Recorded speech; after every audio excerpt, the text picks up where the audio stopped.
চকবাজারের পরিচ্ছন্ন রাজনীতির এক উজ্জ্বল নাম হাজী আনোয়ারুল হক রনি। মৃদুভাষী, সাহসী এবং সদা সহযোগিতা পরায়ণ এই মানুষটি রাজনীতিকে দেখেন মানুষের জন্য সেবার মাধ্যম হিসেবে। তিনি ছিলেন চকবাজার থানা বিএনপির সাবেক সাংগঠনিক সম্পাদক।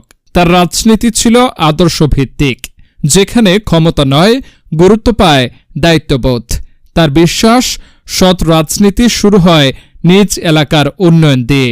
কুরবানি ঈদের মধ্য দিয়ে পরিচ্ছন্ন ৩১ নম্বর ওয়ার্ড, সুন্দর ঢাকার অঙ্গীকার, এই স্লোগানে তিনি শুরু করেছেন পরিচ্ছন্নতা অভিযান। নিজ হাতে ছড়িয়ে দিয়েছেন ব্লিচিং পাউডার, উৎসাহিত করেছেন ওয়ার্ডবাসীদের পরিবেশ সচেতনতার পথে।